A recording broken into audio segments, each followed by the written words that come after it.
नमस्कार सबैलाई welcome to invest Nepal र आज हामी मेरो सेयरको सिरिजमा छौँ र हिजो हामीले माई सेयरको बारेमा कुरा गरिरहेका थियौँ भने आज हामी माई पोर्टफोलियोको बारेमा जुन चाहिँ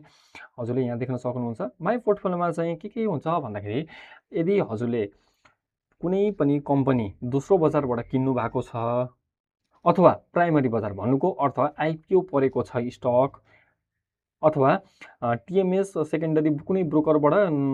कुनै पनि स्क्रिप्ट जुन पनि सेक्टरको हुने हाइड्रो सेक्टरको हुन सक्यो अथवा म्यानुफ्याक्चर फाइनेन्स ब्याङ्कहरू अथवा होटेलको कुनै पनि स्क्रिप्टहरू किन्नु भएको छ भने त्यो चाहिँ यहाँ देखिन्छ र यसमा चाहिँ करेन्ट ब्यालेन्समा चाहिँ के हुन्छ भन्दाखेरि त्यो स्क्रिप्ट अथवा त्यो म्युचुअल फन्डको कति किता छ कति क्वान्टिटीमा छ त्यो चाहिँ यहाँ देखाउँछ। जस्तो अहिले हालचाल यहाँ चाहिँ हामीले देख्न सक्छौँ यो देखाइरहेको छ र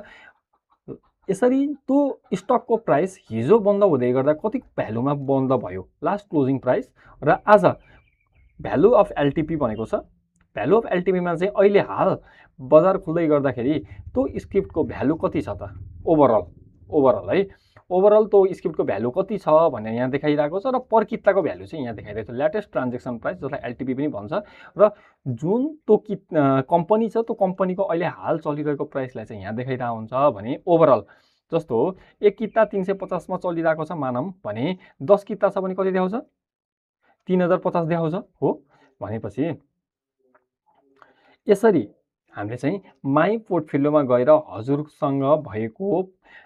स्क्रिप्ट अथवा कम्पनीको एक्चुअल भ्यालु अहिले रिसेन्ट भ्यालु मार्केटमा चाहिँ कति छ भन्ने कुरा चाहिँ हामीले माई पोर्टफोलियोबाट हेर्न सक्छौँ। र भोलि हामी